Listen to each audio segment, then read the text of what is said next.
और ज्ञान की वर्षा करके चले गए। और अभी वर्तमान में इस गांव में संत जन आए हैं और ज्ञान की वर्षा हो रही है। तो जैसे बारिश होती है तो पानी वहीं पर ठहरता है जहाँ पर गड्ढा होता है, और ऊपरी भाग है वहाँ पानी नहीं रुकता है, नहीं ठहरता है। गड्ढा है वहीं पर ठहरता है। यहाँ से गली से निकलते हैं तो जहाँ पर गड्ढा है वहीं पर पानी ठहरा हुआ है। तो ऐसे ही सत्संग सुनते हैं, ज्ञान की बारिश होती है तो उसी के हृदय में ठहरता है जिसके हृदय में विनम्रता है, जिसके हृदय में श्रद्धा है, जिसके हृदय में भक्ति है। सुनने के लिए तो हम सुनते हैं समय निकालकर, चलो खाली यहाँ बैठे हैं तो सत्संग में चले जाएं, लेकिन मन यदि सत्संग में नहीं लग रहा है, तन बैठा है और मन कहीं अलग जगह दौड़ रहा है, तो इससे ज्ञान का जल उसके हृदय में ठहरने वाला नहीं है। यहाँ आए हैं तो सीधा घड़ा बनकर बैठना पड़ेगा। उल्टा घड़ा बनकर बैठे, जैसे तन बैठा है, मन कहीं बाजार में, मन कहीं खेत में, मन कहीं बाल बच्चों में, मन कहीं घर में है, तो फिर तन यहाँ बैठा है, मन दौड़ रहा है, तो फिर सत्संग से लाभ नहीं मिल सकता है, जीवन परिवर्तन नहीं हो सकता है, क्योंकि ज्ञान का जल ठहरेगा नहीं। सुनेंगे और तुरंत भूल जाएंगे तो उसके विषय में हम कुछ चिंतन नहीं कर सकते हैं, कुछ मनन नहीं कर सकते हैं और अपने जीवन को कभी बदल नहीं सकते हैं।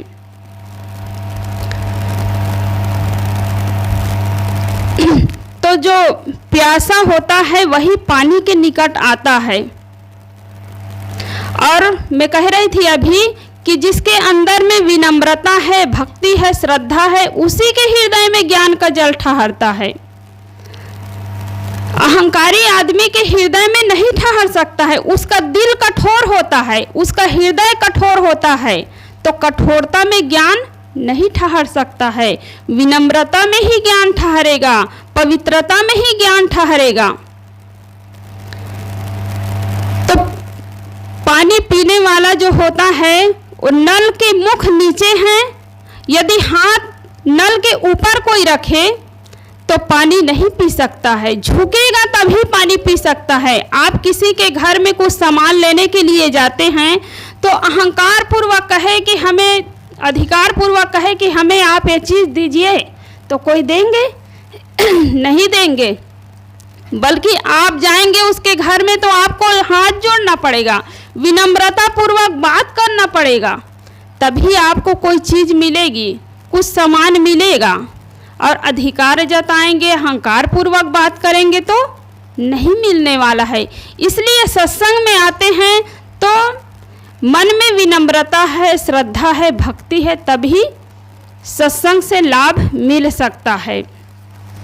एक राजा का लड़का था, शहजादा था, रास्ता जा रहा था, बहुत दूर निकल गया, थकान लगी थी, प्यास लगी थी, तो देखता है पानी ढूंढता है तो मिलता नहीं।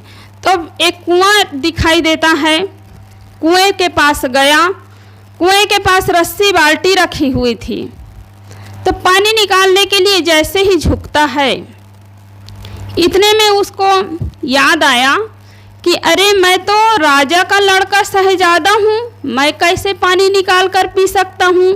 फिर रस्सी बाल्टी वहीं किनारे में रख दिया और बैठ गया। उसके बाद में एक मंत्री का लड़का जाता है, वही पीछे पीछे वो भी जा रहे थे, तो उसको भी प्यास लगी थी, कुएं के पास गया, तो पानी निकालने के लिए जैसे ही झुकता है तो फिर इतने में राजा का लड़का शहजादा ने आग्रह किया कि अरे भाई मुझे एक गिलास पानी पिला दीजिए।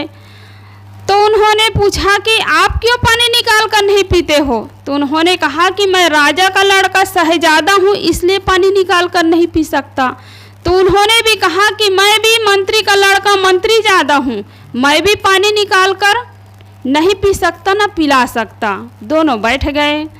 उसके बाद में तीसरा व्यक्ति आता है। तो उन दोनों ने आग्रह किया कि अरे भाई हम लोगों को पानी पिला दीजिए। तो उन लोगों से पूछा कि आप क्यों पानी निकाल कर नहीं पीते हैं आप लोग? तो एक ने कहा कि मैं राजा का लड़का शहजादा हूँ इसलिए पानी निकाल कर नहीं पी सकता।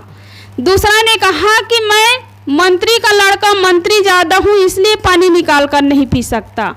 तीसरा व्यक्ति ने कहा कि मैं भी हराम ज़्यादा हूँ, मैं पानी निकाल कर पी सकता हूँ लेकिन किसी को पिला नहीं सकता। वो पानी निकाल कर पी लिया और फिर चला गया। वो दोनों प्यासे के प्यासे बैठे रहे। तो ऐसे ही जो झुकेगा वही पानी पी सकता है, ऐसे ही जो विनम्रता है, जिसके अंदर में श्रद्धा भक्ति है, वही सत्संग से लाभ ले सकता है, ज्ञान के जल को पी सकता है और अपने जीवन को बदल सकता है, अच्छा बना सकता है। घड़ी में हम देखते हैं तो घड़ी में कितने कांटे हैं? 3 कांटे हैं। एक घंटा का कांटा है, मिनट का कांटा है और सेकंड का कांटा है। ऐसे ही हमारे अंदर भी 3 कांटे हैं, ज्ञान का कांटा, आचरण का कांटा और सम्यक दृष्टि। ज्ञान का कांटा कहीं 12 घर घूम आता है, तब आचरण का कांटा 1 कदम आगे बढ़ता है। हम घड़ी को देखते हैं तो घंटा का कांटा को जब देखते हैं आप तो लगता है कि वहीं पर रुका हुआ है, चल ही नहीं रहा है। और मिनट सेकंड का कांटा दौड़ रहा है, मिनट का कांटा कुछ आगे बढ़ रहा है। तो ज्ञान का कांटा 12 घर घूम आता है तो आचरण का कांटा 1 कदम आगे बढ़ता है। तो आचरण छोटा भले हो, है ना, छोटा भले हो लेकिन वो मजबूत हो तो पूजनीय हो जाता है। आज हम संत गुरुजनों को पूजते हैं तो किस लिए उसकी पूजा होती है? आज संसार में किसकी पूजा हो रही? जो सद्गुणे से संपन्न है, आचरण संपन्न है, उसकी पूजा होती है। धनवानों की पूजा नहीं होती है, रूपवानों की पूजा नहीं होती है।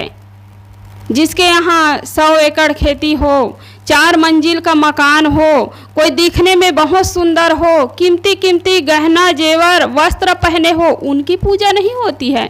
बल्कि फटे पुराने कपड़े भले पहने हो लेकिन वो आचरण से संपन्न है, सद्गुणों से संपन्न है, उनकी पूजा होती है। संत गुरुजनों की आज हम पूजा करते हैं, घर में बुलाते हैं, है ना, घर में बुलाकर उसकी चरण धोते हैं, चरणामृत लेते हैं, महाप्रसाद लेते हैं। तो क्यों? क्योंकि उसके अंदर सद्गुण है, उसके अंदर ज्ञान है, तो हमें भी मिले, हमारा जीवन भी अच्छा बने। इसी भाव से हम संतों की चरण धोते हैं, चरणामृत लेते हैं, सेवा करते हैं, घर में बुलाते हैं। संतों के पैर सुंदर है, उसके चेहरे सुंदर है, इसलिए आप उसकी पूजा नहीं करते हैं। चरण की पूजा क्यों करते हैं? क्योंकि उसके आचरण अच्छा है इसलिए। और कोई भी मेहमान आते हैं घर में तो चरणों की ही बंदगी होती है, प्रणाम करते हैं। आपके घर में कोई मेहमान आएंगे तो आप ये नहीं कहेंगे कि जाओ बेटा अमुक मेहमान आए हैं तो उसके चेहरे को देख करके आना कि वो कितने सुंदर है, उसके चेहरे को छू करके आना कि वो कैसे हैं, ये नहीं कहते हैं। आप कहते हैं कि बेटा उसके चरणों की बंदगी करके आना, उसको प्रणाम करके आना, आप अपने बच्चों से कहते हैं। तो संतों की पूजा क्यों करते हैं? क्योंकि आचरण संपन्न है, सद्गुण संपन्न है, इसलिए उसकी पूजा होती है। एक बार क्या हुआ कि रामायण के कुछ घटना है, उदाहरण है कि एक बार श्री राम और सीता माता चित्रकूट में बैठे हुए थे। चित्रकूट का अर्थ होता है जहाँ चित्त को कूटा जाए, अपने जीवन को अच्छा बनाया जाए। यहाँ भी सत्संग में आप लोग बैठे हुए हैं तो यहाँ भी एक चित्रकूट है। तो चित्रकूट में बैठे हुए थे, बैठे बैठे सीता कहने लगी कि प्रभु देखिए मेरे पैर कितने सुंदर है। अपने पैर को देखकर कहने लगी कि मेरे पैर कितने सुंदर है। तब श्री रामचंद्र जी कहने लगे कि नहीं सीते, तुम्हारे पैर से ज़्यादा सुंदर मेरा पैर है। तो सीता कहती है कि नहीं प्रभु, मेरे पैर गोरे हैं इसलिए सुंदर है और आपके पैर श्याम हैं इसलिए सुंदर नहीं है। तो दोनों में कुछ संवाद छिड़ गया। संवाद और विवाद में अंतर होता है। दो ज्ञानियों के बीच होता है उसे संवाद कहा जाता है, और दो अज्ञानियों के बीच होता है उसे विवाद कहा जाता है। विवाद में कोई नहीं जीतते हैं और संवाद में कोई नहीं हारते हैं, दोनों बराबर होते हैं। दोनों के बीच संवाद छिड़ गया। उसी बीच लक्ष्मण जी जंगल से आते हैं फल फूल लेकर। उसका काम ही था फल फूल लाना, लकड़ी लाना भोजन बनाने के लिए। तो फल फूल लेकर आए जंगल से। फिर देखते हैं दोनों में संवाद छिड़ गया। तो पूछते हैं कि भैया क्या बात हो रही है, आखिर क्या बात है। तो श्री रामचंद्र जी कहने लगे कि भाई लक्ष्मण, तू हमारा न्यायाधीश है, तुम्हें निर्णय करना पड़ेगा कि हम दोनों में से किसके चरण सुंदर है, किसके पैर सुंदर है। तो लक्ष्मण बड़ा धर्म संकट में पड़ गया। कहने लगे कि माँ बाप के बीच में छोटों का क्या काम, बच्चों का क्या काम, बड़ों के बीच में छोटों का क्या काम। लेकिन श्री रामचंद्र जी कहने लगे कि भाई लक्ष्मण, ये मेरी आज्ञा है, तुम्हें आज्ञा का पालन करना ही होगा, ये तुम्हारा धर्म है। तब कुछ सोचते हैं लक्ष्मण और फिर दोनों के एक एक चरण पकड़ लेते हैं।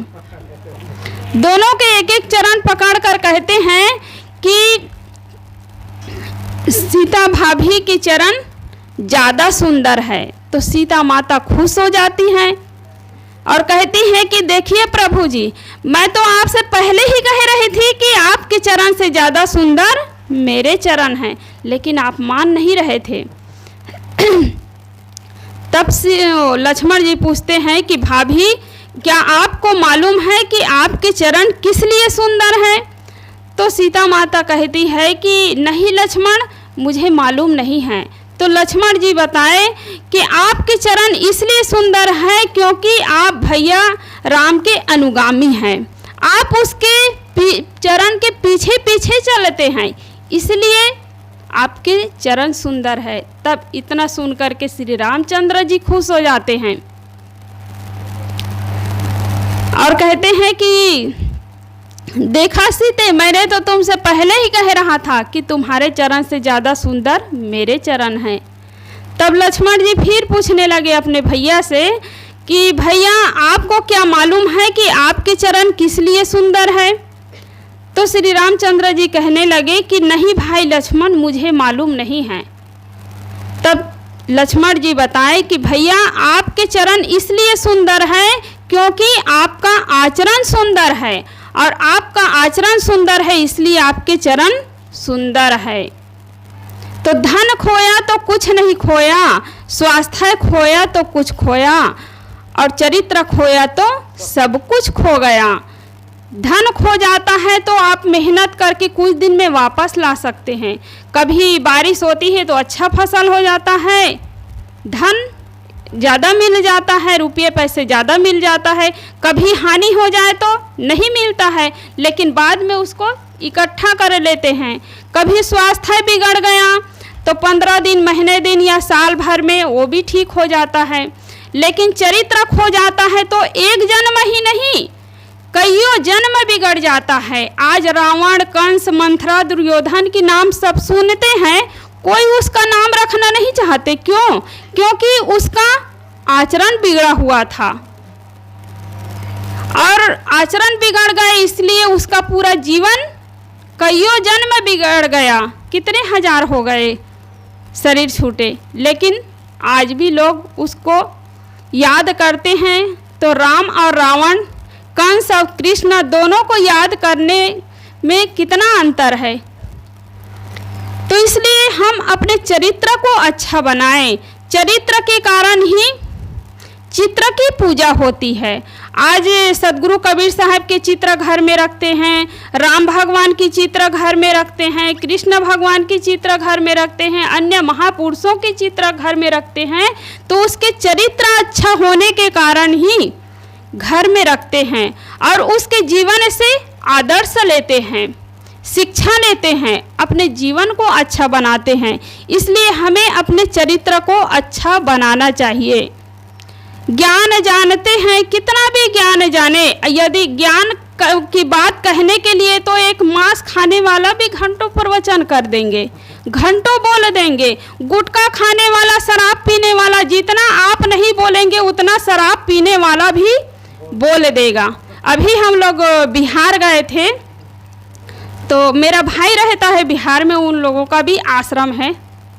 तो फिर गेट बंद था तो एक शराबी व्यक्ति आया और फिर वहाँ दरवाज़ा खटखटाने लगा, बाबा जी दरवाज़ा खोलिए, बाबा जी दरवाज़ा खोलिए। तो फिर ये लोग साहब लोग नहीं खोले, ये तो शराबी है, क्या अंदर में आकर और परेशान करेगा, दरवाज़ा नहीं खोला। तो कहे कि बाबा जी दरवाज़ा खोलिए, बस एक के बात पूछना है, कहे कि एक के बात पूछना है। तो कहे कि मुक्ति कैसे मिलेगी। देखिए, वो शराब से वो मुक्त नहीं हो पा रहा है, गुटखा से मुक्त नहीं हो पा रहा है, लेकिन वो कह रहे हैं कि मुक्ति कैसे मिलेगी मरने के बाद, ये बात हमें पूछना है, और शराब के नशे में एकदम। तो ऐसे होते हैं। ज्ञान की बात जानने के लिए सब लोग जानते हैं, लेकिन आचरण में कमी हो जाती है। हमारे अंदर दोष है, दुर्गुण है, उसको एक एक करके निकालते जाइए। गुटखा खाने की आदत है, शराब पीने की आदत है, झूठ बोलने की आदत है, चारी निंदा करने की आदत है, तो एक साथ तो नहीं छूट पाएगा, लेकिन एक एक करके ही यदि छोड़ा जाए तो इससे अपना जीवन सुंदर बन जाएगा, अपना आचरण मजबूत हो जाएगा और वो पूजनीय हो जाएगा। तो ज्ञान सुनना तब सार्थक है जब उसको हम अपने जीवन में लाए, जीवन में कुछ परिवर्तन हो। एक बार क्या हुआ कि द्रोणाचार्य जी अपने शिष्यों को, पांचों पांडवों को पढ़ा रहे थे कि क्रोध नहीं करना चाहिए। बहुत छोटा सा पाठ, कहने में 2 इंच जीभ हिलानी पड़ती है, क्रोध नहीं करना चाहिए। तो कल याद करके आना है और कल मैं पूछूंगा। तो फिर दूसरा दिन सब लोग गए गुरु द्रोणाचार्य जी के पास, तो सभी उनके 4 भाई बताए, युधिष्ठिर और भीम, नकुल, सहदेव, नहीं युधिष्ठिर नहीं, भीम, अर्जुन, नकुल और सहदेव, चारों भाई बताए। लेकिन युधिष्ठिर को पूछा गया तो कहे कि गुरुदेव जी मेरा पाठ याद नहीं हुआ। तो द्रोणाचार्य जी कहने लगे कि तुमसे छोटा छोटा तुम्हारा भाई है, उन लोगों को ये पाठ याद हो गया, लेकिन तुम बड़े भाई हो और बड़े भाई होकर तुम पाठ याद नहीं कि ये शोभा नहीं देगा। तो कल तुम इसको याद करके आना। फिर दूसरा दिन गए, फिर पूछे कि युधिष्ठिर तुम्हारा पाठ याद हो गया। तो युधिष्ठिर ने कहा कि गुरुदेव जी मेरा पाठ याद होता ही नहीं। तब गुरुदेव जी को गुस्सा आया और फिर छड़ी उठाकर पीटने लगा। जब छड़ी उठाकर पीटने लगे तो युधिष्ठिर हंसते हुए कहने लगे कि गुरुदेव जी अब मेरा पाठ याद हो गया। तो द्रोणाचार्य जी कहने लगे कि यदि पहले ही बता देता कि मेरा पाठ याद हो गया तो मैं तुम्हें क्यों पीटता। तब युधिष्ठिर विनम्रता पूर्वक उत्तर दिए कि गुरुदेव जी मैं कह देता कि मेरा पाठ याद हो गया, बहुत छोटा सा पाठ है, क्रोध नहीं करना चाहिए, और मुझे समय से क्रोध आ जाता तो इसलिए जब मेरे मन में लगा कि मैं अब क्रोध को जीत लिया, अभी आप मुझे पीटने लगे तो मेरे मन में क्रोध नहीं आया, तो मैं समझ गया कि मेरा पाठ याद हो गया। तो कहने का मतलब है कि ज्ञान सार्थक तभी है जब हम अपने जीवन में उतारें, तो एक एक दुर्गुण को, एक एक दोषों को निकालते जाए। सुनते हैं हर साल साल में कई बार भी सत्संग होता है, तो अपने जीवन में परिवर्तन लाए। तो आचरण को अच्छा बनाना है, चरित्र को सुंदर बनाना है। घर की साफ सफाई, तन की साफ सफाई और मन की साफ सफाई। साफ सफाई सबके घर में है ना? साफ सफाई सबके घर में है, कहीं कचरा नहीं मिलेगा, किचन में भी साफ सफाई, लेकिन एक शुद्धता में कमी हो जाती है। सफाई और शुद्धता में अंतर है। बर्तन को एकदम साफ रखते हैं, किचन को एकदम साफ रखते हैं, लेकिन जो असली चीज़ है, कल हमारी साहब जी भी बता रही थी, जो भोजन बनाने का कपड़ा है, जो पहनने के बाद, कल मैं बता भी रही थी, इस समय सत्संग हुआ तो शरीर इतना गंदा है, 1 घंटा भी कपड़े को पहन करके आप धूप में काम करते हैं या कहीं भी, तो दोबारा उस कपड़े को पहनने का मन नहीं करता, इतना गंदा है। और फटते तक उस कपड़े को पहने हैं, अपने शरीर में लपेटे हैं, और वो कपड़ा जब रिटायर हो जाता है तब कहाँ जाता है वो कपड़ा? किचन में जाता है, जहाँ पवित्र जगह है। भोजन एकदम शुद्ध बनाना चाहिए, शुद्धता से बनाना चाहिए, पवित्रता से बनाना चाहिए, वहाँ किचन में जाता है। और हम लोग तो पहली बार कहीं कहीं जाते थे तो कपड़ा लेकर जाते थे, पानी छानने के लिए कपड़ा और किचन में भोजन बनाने के लिए कपड़ा। लेकिन इस बार इस गांव में आए हैं तो यही सोच कर आए हैं कि बहुत दिनों से तो यहाँ इस गांव में सत्संग होता है, संत गुरुजन आते हैं, वो भी पारखी गुरुजन आते हैं, तो सबके घर में कपड़ा होगा। तो अभी जब किसी के घर में जब भोजन बनाने गए, 1-2 घर में, तो फिर देखे तो कपड़ा नहीं है। तो ऐसा नहीं होना चाहिए। कोई भी संत महात्मा आए तो सबके घर में कपड़ा होना चाहिए। और ऐसी बात भी नहीं कि गुरुजन आएंगे तभी वो कपड़ा निकलेगा। कई बार ऐसे होता है, कहे कर चले जाओ तो कपड़ा, जब गुरुजन आते हैं तो कपड़ा निकालेंगे फिर अंदर रख देंगे। तो आप भोजन करेंगे, भोजन बनाएंगे तो शुद्धता से, पवित्रता से बनाइए, और जीवन भर वो कपड़ा अच्छा उपयोग करना चाहिए। 30 रुपये 40 रुपये के आप कपड़ा खरीदेंगे तो साल भर आपको देखना नहीं पड़ेगा। तो अच्छा से तन की सफाई, घर की सफाई, मन की सफाई। और सत्संग में यही बात बताते हैं कि तन पवित्र, मन पवित्र, धन पवित्र। तो सत्संग में आने से ही ये सब सीखने को मिलता है कि कैसे बैठना चाहिए, कैसे बात करना चाहिए, कैसे सब साफ सफाई रखनी चाहिए, ये सब का ज्ञान होता है। पहले व्यवहार का ज्ञान, उसके बाद परमार्थ के ज्ञान। जब व्यवहार हमारा अच्छा होगा तो परमार्थ बना बनाया ही है।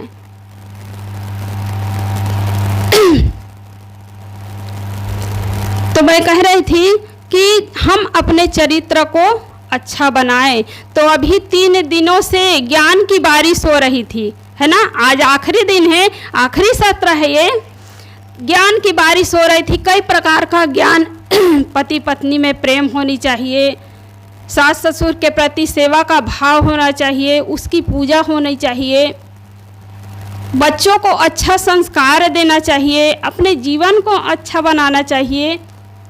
और पति पत्नी में जब प्रेम होगा तो बच्चों को अच्छा संस्कार मिलेगा, बड़े बुजुर्गों की अच्छी सेवा होगी, उसका आदर सम्मान होगा। और आप यदि बड़े बुजुर्गों की सेवा नहीं करते हैं, उसकी पूजा नहीं करते हैं, तो आपका बच्चा भी वही करेगा। आपका भविष्य वही होने वाला है जो बड़े बुजुर्गों की भविष्य है। यहाँ पर जितने हमारे बुजुर्ग जन बैठे हुए हैं, लगभग सबकी उम्र 1.5 से पार है ना? तो मतलब बुढ़ापा भी एक सुखद होनी चाहिए। तन से तो कोई सुखी नहीं हो सकते हैं, संत महात्मा भी तन से सुखी नहीं हो सकते हैं, लेकिन मन से सुखी होनी चाहिए। क्योंकि हम अपने जीवन में जो किए हैं वही तो बुढ़ापा में मिलेगा। तो प्रकृति जो है शरीर को पका रहा है ना? कोई नहीं चाहता है बाल पके, कोई नहीं चाहता है आंखें कमजोर हो, आंखों से कम दिखाई दे, दांत टूटे, कमर झुके, गर्दन हिले, कोई नहीं चाहता। तो ये प्रकृति अपने आप वो अपना काम कर रही है और हमें अपना काम करना है। तो हमें अपने मन को पकाना है विवेक द्वारा, सत्संग द्वारा, भजन कीर्तन द्वारा। और ये बुढ़ापा जो है भजन सत्संग करने की उम्र है, तो पूरा दिन करना चाहिए, जवानी में, बचपना में भी, बुढ़ापा में भी। अब जो शरीर का तो ठिकाना नहीं, कितने लोगों का शरीर गर्भ से ही छूट जाता है, बचपना में, जवानी में, बुढ़ापा में कोई ठिकाना नहीं है। लेकिन जब तक अभी जिंदा है, जितनी उम्र बची है वो हमारा सार्थक होनी चाहिए, जीना सार्थक होनी चाहिए। बचपना नादान है, बुढ़ापा लाचार है, जवानी में कुछ नहीं किया तो जिंदगी बेकार है। ज़्यादा बूढ़ा हो जाए, शरीर खाट में पड़ जाए तो फिर फूल का भार लेना भी कठिन हो जाता है। इसलिए शरीर जब तक स्वस्थ है तब तक हम अपना अच्छा काम कर ले। इन्हीं शब्दों के साथ मैं अपनी वाणी को विराम देती हूँ। बोलिए सद्गुरु की जय। संत समाज